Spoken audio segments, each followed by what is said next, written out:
அன்பர்களுக்கு வணக்கம். வேதாத்ரியாவில் உங்களை சந்திப்பதில் பெருமகிழ்ச்சி அடைகிறோம். நீங்களும் உங்கள் அன்பு குடும்பமும் வாழ்க வளமுடன். வேதாத்ரியா சப்ஸ்கிரைப் செய்து வழங்கும் வேதாத்ரிய உண்மை தத்துவங்களையும் வேதாத்ரிய சிந்தனை கருத்துக்களையும் அறிந்து கொள்ளுங்கள்.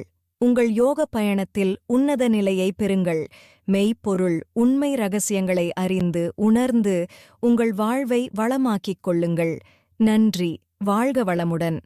அன்பர்களே, இனி இன்றைய சிந்தனை கருத்தை நம் வேதாத்ரியாவில் காணலாம். வணக்கம் அன்பர்களே. வேதாத்ரியா வழியாக உங்களை சந்திப்பதில் பெரும் மகிழ்ச்சி அடைகிறேன். நீங்களும் உங்கள் அன்பு குடும்பமும் வாழ்க வளமுடன். இன்று ஒரு சிந்தனை கருத்தை காணலாம்.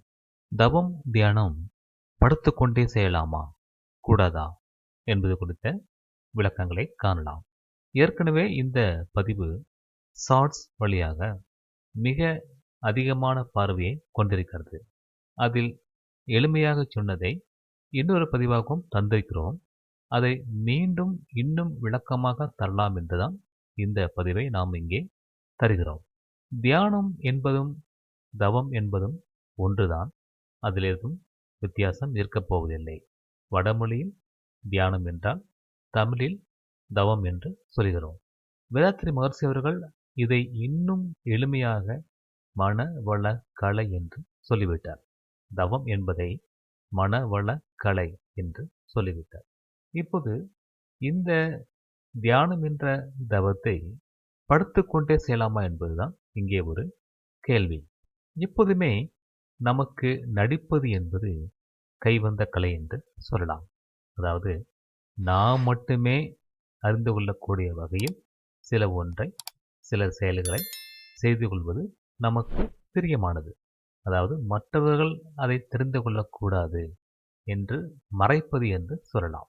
அந்த மறைப்புக்காக ஒரு நடிப்பு, நான் செய்வதை மற்றவர்கள் தெரிந்து கொள்ளக்கூடாது என்ற ஒரு நடிப்பு ஆசை எல்லோருக்குமே உண்டு. மேலும் இந்த தியானம் என்ற தவத்தை யோகத்தின் வழியாக கற்றுக்கொள்வது இன்னமும் எங்கேயும் சரளமாக பரவவில்லை. 10 பேருக்கும் தெரியும். ஆனால் ஒருவர் வரவே மாட்டார். 2 பேர் வர யோசனை செய்வார். 2 பேர் வருவார்கள், தொடரமாட்டார்கள். மற்ற 2 பேர் வருவதற்கு தள்ளி போடுவார்கள். மற்ற 2 பேர் வந்து கலந்து கொண்டு கற்றுக்கொள்வார்கள். அதில் ஒருவர்தான் தொடர்ந்து வருவார். இப்படித்தான் இந்த யோக பயிற்சிகள் நம்மோடு கலந்திருக்கிறது. அப்படிப்பட்ட சூழ்நிலையில் நானும் யோகம் போகிறேன் என்று சொன்னால் மற்றவர்கள் கிண்டல் பண்ணுவார்கள் என்று நினைப்பார்கள்.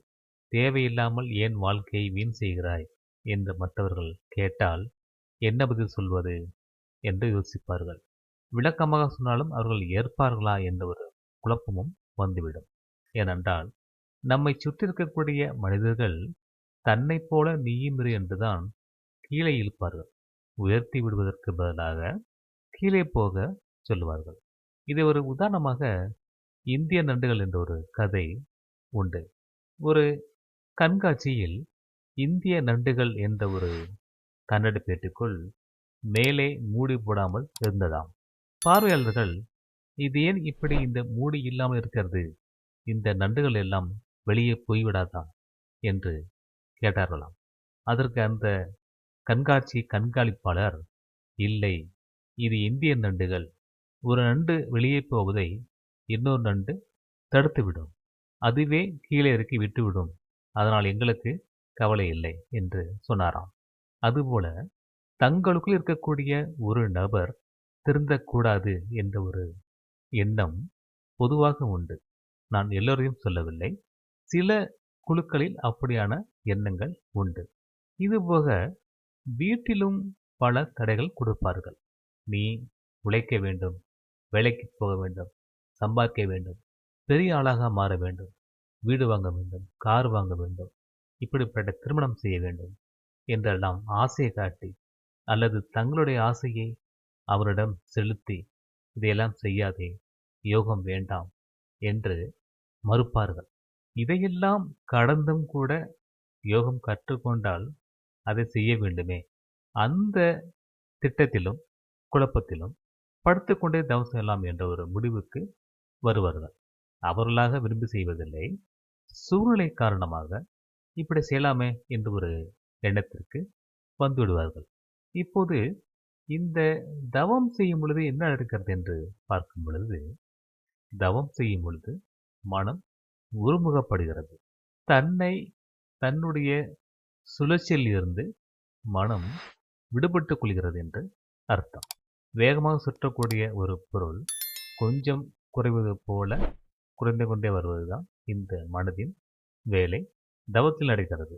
ஒருவருடைய மனம் 14 முதல் 40 சுற்றுகள் என்ற ஒரு நிலைப்பாடில் ஒரு நொடிக்கு இயங்கிக் கொண்டே இருக்கும். இந்த 14 சுற்று நாம் தவத்தில் அமர்ந்து நன்கு ஆழ்ந்து செல்ல செல்ல 13க்கு வரும். 13 என்றால் அதற்கு பெயர் ஆல்பா என்று சொல்வார்கள். அந்த அலைநீளத்திற்கு விஞ்ஞான ரீதியாக ஒரு பெயர் இட்டிருக்கிறார்கள். அது ஆல்பா அலை. இந்த ஆல்பா அலை வந்துவிட்டால் நமக்கு தூக்கம் இயல்பாக வந்துவிடும். நமக்கு தூக்கம் வருகிறது என்று சொன்னால் நாம் ஆல்பா அலைக்கு செல்லவிருக்கிறோம் என்று அர்த்தம். இந்த ஆல்பா அலை நம்முடைய உடல் சக்தி செலவழித்து அந்த இழப்பில் வரக்கூடிய ஆல்பா அலை. இங்கே நாம் நம்மை மறந்து தூங்கிவிடுவோம். இது இயல்பாக நடக்கக்கூடிய ஒரு விஷயம். தூங்குவது காலையாக இருக்கலாம், மாலையாக இருக்கலாம், இரவாக இருக்கலாம், விடியற்காலையாகவும் இருக்கலாம். ஆனால் இது தனிமறந்து தூங்குவது. இந்த தியானம் என்ற தவம் என்பது தூக்கத்திலும் உறக்கத்திலும் விழிப்பாக இருப்பது என்று அர்த்தம். மனம் என்பது உறக்கத்திற்கு செல்லக்கூடிய நிலையிலும் விழிப்பாக இருந்து என்ன நடக்கிறது என்று கவனிக்கிறது. அந்த பழக்கத்தை தான் மனிதருக்கு இந்த தியானம் என்ற தவம் கொடுக்கிறது. இப்பொழுது நாம் காலம் புறாவும் நமக்கு தெரிந்த வகையில் உட்கார்ந்து தூங்குவது, படுத்து தூங்குவது என்று பல வழிகளில் இந்த உடலை பழக்கிவிட்டிருக்கிறோம். நம்மோடு நம்மோடு பேருந்து, ரயில் பயணங்களில் அல்லது விமான பயணங்களில் கூட நாம் பயணம் செய்யும் பொழுது பக்கத்து நபர் உடனே தூங்கிவிடுவார். அவர் தூங்குகிறாரா என்பது கூட நமக்கு தெரியாது. அவர் தலை சாய்ந்து நம் தோள் மீது விழும்போதுதான் தெரியும். அவருக்கு நண்பர் போல, அவருக்கு ஏதோ வாழ்க்கை துணை போல நம்மை நினைத்து கொண்டு நம் மடி மீது விழாத குறையாக அவர் நம்மோடு இணைந்து கொண்டு தூங்கி வருவார். தட்டி எழுப்பினாலும் மறுபடியும் இப்படி ஒரு சாய்மானத்தை அவர் தேடுவார். அப்படிப்பட்ட தூக்கம் நமக்கு உண்டுதான். ஆனால் வீட்டிலோ அல்லது அமைதியான இடங்களில் தான் தூங்குவோம். இப்போது இந்த பிரச்சனை இருப்பதால், யோகத்தை மறக்க வேண்டிய ஒரு பிரச்சனை இருப்பதால், படுத்துக்கொண்டே தவம் செய்யலாம் என்ற நினைப்பு வந்துவிடுகிறது. ஆனால் என்ன ஆகும் என்றால், இந்த மனம் ஏற்கனவே பழகிவிட்டபடியால் நாம் விழிப்பாக படுத்திருந்தாலும் கூட இந்த மனம் ஏற்கனவே பெற்றுக்கொண்ட அனுபவத்தின் வழியாக விழிப்புக்கு பதிலாக தூங்க ஆரம்பித்துவிடும். தன்னை தன்னுடைய இயக்கத்திலிருந்து நிப்பாட்டி விட்டு கொண்டுவிடும். விழிப்பை இழந்துவிடும். ஏனென்றால் அது அப்படித்தான் பழகியிருக்கிறது. நாம் விழிப்பாக இருக்க வேண்டும் என்று நினைத்தால் கூட மனம் தயங்கி தயங்கி தன்னுடைய மயக்கத்தை வெளிப்படுத்தி தூங்கிவிடும்.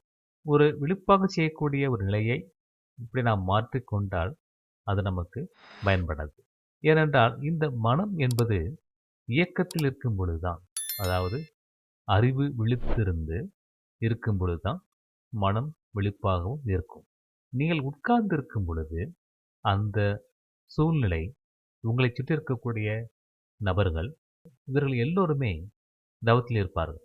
அதனால் உங்களுக்குள்ளாகும் அந்த விழிப்புணர்வு தொற்றிக்கொள்ளும். அப்போது தூக்கம் அறவாக வராது.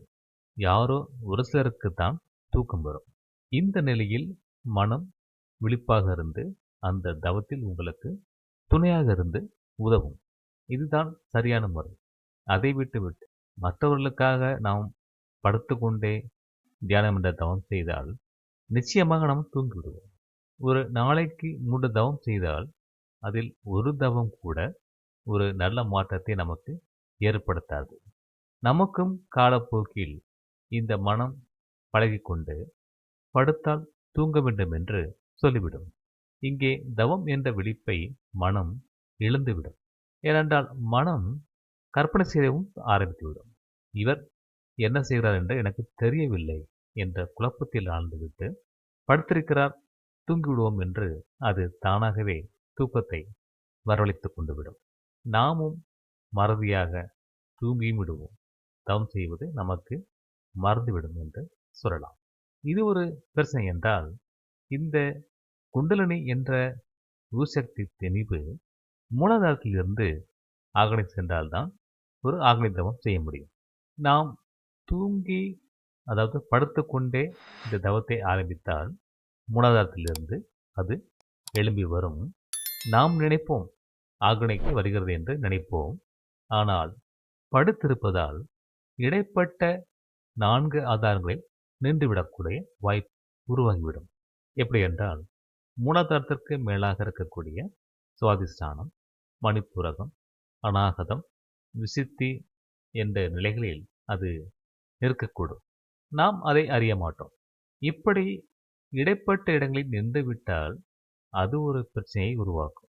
ஏனென்றால் ஒவ்வொரு ஆதார மையங்களுக்கும் ஒரு குறிப்பிட்ட நிலைகள் உண்டு, அதற்கான பலன்கள் உண்டு. அந்த பலன்கள் நன்மையா தீமையா என்பதை விட அது நம்முடைய நோக்கத்தை கெடுக்கும் என்று சொல்லலாம். இது குறித்து நாம் தெளிவான பதிவுகளை இனி வரக்கூடிய காலங்களில் பார்க்கப் போகிறோம். அதனால் அதை இங்கே பார்க்க வேண்டாம். இந்த இடைப்பட்ட 4 நிலைகளில் நம்முடைய குண்டலினி மகாசக்தி தேங்கி நின்றால் அது ஒரு பிரச்சனையை உருவாக்கும். அதற்கு வாய்ப்பு தராமல் அமர்ந்து உட்கார்ந்து செய்வதுதான் மிகச்சரியான வழியாகும். அதுபோக இந்த தவத்தை ஆரம்பிக்கிறது சரியாக இருக்கும். ஏனென்றால் விழிப்பாக இருந்து ஆரம்பிக்கவும், தவத்தை முடிக்காமலேயே தூங்கிவிடுகிறோம் அல்லவா? இதுவும் ஒரு மிகப்பெரிய கெடுதலை தரும். ஒரு முறை என்ற ஒன்றை நாம் கடைபிடிக்காவிட்டால் அது பலவிதமான பாதிப்புகளை உண்டாக்கிவிடும்.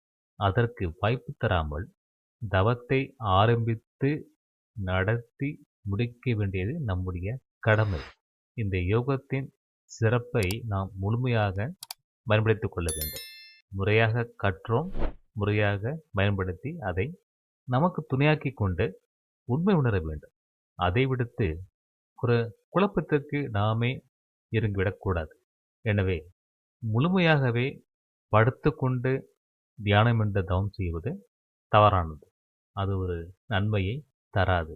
இந்த விளக்கத்தை நீங்கள் பெற்றுக்கொண்டு இனிமேல் அப்படி செய்ய வேண்டாம். ஒருவேளை உங்களுக்கு சூழ்நிலை செய்வதற்கு வாய்ப்பில்லை என்றால் அதை விட்டுவிடுங்கள்.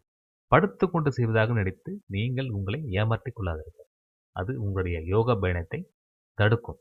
ஏனென்றால் ஏற்கனவே பல்லாண்டு காலமாக இந்த யோகத்தை விட்டுவிட்டுத்தான் இப்பொழுது பற்றிருக்கிறோம். அந்த பற்றுதலை கைவிடாமல் இந்த பிறவியில் அதை முடித்துக்கொள்ள வேண்டும். அதற்கு வாய்ப்பளிக்காமல் மீண்டும் அந்த பழைய முறைக்கு நாம் போகக்கூடாது.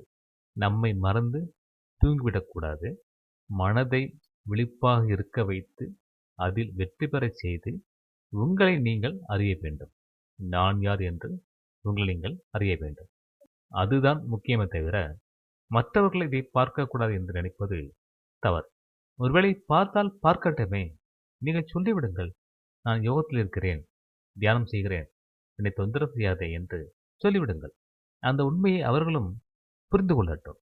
அவர்களுக்கு விருப்பம் இருந்தால் வரட்டும், இல்லை என்றால் பிறகு பார்த்துக் கொள்ளலாம். எனவே நீங்களாக முடிவு செய்து கொண்டு தவம் தியானம் படுத்துக்கொண்டே செய்தல் கூடாது என்பது நம்முடைய முடிவு. நல்லது நண்பர்களே, நாம் மீண்டும் அடுத்த ஒரு பதிவிலே சந்திப்போம். நன்றி. வாழ்க வையகம், வாழ்க வையகம், வாழ்க வளமுடன்.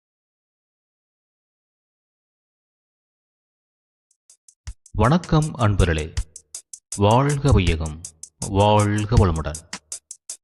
வேதாத்திரிய சேனலோடு இணைந்து கொள்ளுங்கள். உங்கள் உடல் நலம், மனவளம், உயிர் வளம் பெருக்கிக் கொள்ளுங்கள்.